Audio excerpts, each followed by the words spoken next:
Bonjour à tous, bienvenue sur la chaîne Le Lore. Comme son nom l'indique, grâce à cette chaîne, nous allons pouvoir explorer ensemble les histoires qui construisent un univers comme celui de Marvel et DC principalement, en débordant un peu par moments pour aller par exemple dans l'univers de Halo, Mass Effect, The Witcher, Cyberpunk, des univers que j'aime énormément et que j'aimerais aborder sur la chaîne, sans que cela ne ressemble à un fourre-tout sans identité. Mais sachez que les lignes directrices de cette chaîne, c'est Marvel et DC principalement. Pour cette première vidéo, j'ai voulu aller à l'essentiel et la simplicité. Nous allons parler du multivers dans l'univers Marvel et son origine. C'est bien de commencer par la base. Déjà, qu'est-ce que le multivers dans l'univers Marvel? Je pense que je n'ai rien à vous apprendre, mais je vais commencer tout de même par le début. Le multivers, aussi appelé le multispace ou le polyverse, est une collection, une bibliothèque de plusieurs univers faisant partie d'un concept bien plus important appelé l'omniverse. J'ai comparé ça à une bibliothèque. Eh bien, l'omniverse, c'est un peu le bâtiment qui regroupe tous ces livres. Comme je l'ai dit plus tôt, le multiverse est un regroupement de plusieurs univers similaires à l'origine, mais qui finissent forcément à un moment ou à un autre par avoir ce qu'on appelle une divergence. Vous avez deux univers similaires, on va dire l'univers A et l'univers B. Tout va bien, tout est cool. Dans ces deux univers, vous avez le personnage de Thor, qui va combattre un adversaire. Dans l'univers A, Thor finit par sortir victorieux de son combat, c'est cool, ça fait plaisir, il y a des singes qui dansent partout, etc. Donc, grâce à cette victoire, Thor va ensuite poursuivre sa vie normalement et un enchaînement d'événements va donc suivre son cours. Il va par exemple rejoindre les Avengers et à un moment ou à un autre sauver Tony Stark d'une mort certaine. C'est un exemple. Mais dans le deuxième univers, l'univers B, Thor perd son combat et meurt. Hop, la divergence est créée puisque la mort de Thor va provoquer un enchaînement d'événements différents de l'univers A, puisque Thor n'est plus là.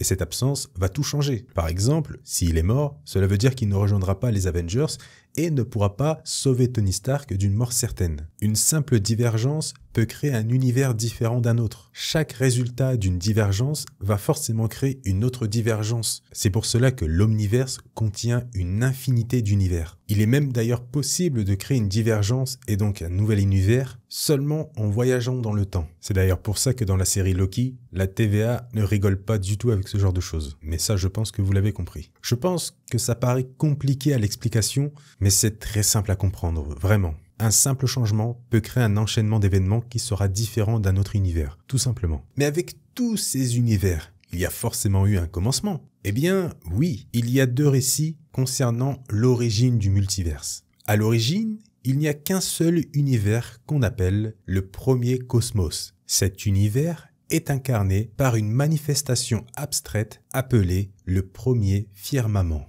À cause de la solitude, le premier firmament va créer la vie, ce qui va donner naissance à des êtres qu'on nomme les célestes. Un certain nombre de célestes étaient des adorateurs du premier firmament. Ils respectaient les règles mises en place, demandaient toujours l'approbation du firmament pour créer la vie à condition qu'elle convienne au firmament. Ils étaient vraiment dans une case. Cette adoration et ce respect va pousser le firmament à nommer cette partie des célestes les aspirants. Le problème, c'est qu'il existe d'autres célestes qu'on nomme les multicolores. Eux, au contraire des aspirants, voulaient la liberté entre guillemets de donner la vie comme ils le souhaitaient, avec une évolution dans la vie de chacun et surtout, ils souhaitaient que l'univers grandisse tout en lui donnant le concept d'évolution, avec comme finalité la mort, pour ensuite recommencer le cycle convenablement et ainsi de suite. En gros, le cycle de la vie. Une chose bien sûr qui n'a absolument pas plu au firmament, qui voulait tout contrôler. Donc,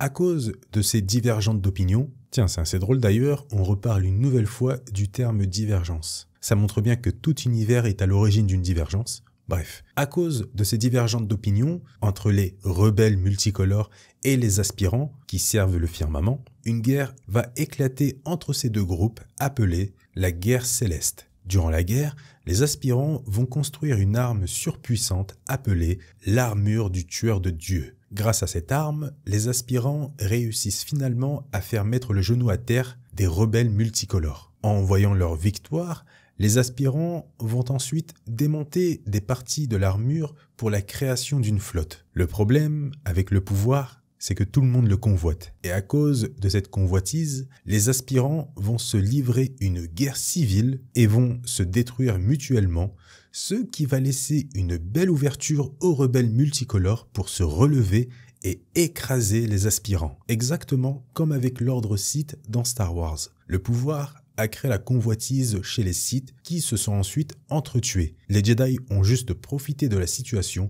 pour détruire les Sith et gagner la guerre. C'est exactement ce qu'il s'est passé avec la guerre céleste. Vous vous en doutez, je pense. Les célestes multicolores sortent finalement vainqueurs de cette guerre. Ils profitent d'ailleurs de cette victoire pour se rebaptiser simplement les Célestes. Mais à cause des armes utilisées par les rebelles durant la guerre, le premier firmament, spectateur de tout ça, s'est brisé en plusieurs morceaux. Le firmament, voyant la défaite de ses sujets, décide de s'exiler avec les aspirants restants dans un endroit qu'on nomme le point le plus éloigné de la vie et de la mort. Mais les morceaux brisés du premier firmament laissés sur place vont se former et vont faire naître des centaines d'univers différents. C'est à ce moment-là que le premier cosmos touche à sa fin et donne naissance au deuxième cosmos, accompagné surtout de la création du tout premier multiverse. Il existe un deuxième récit concernant l'origine du multiverse.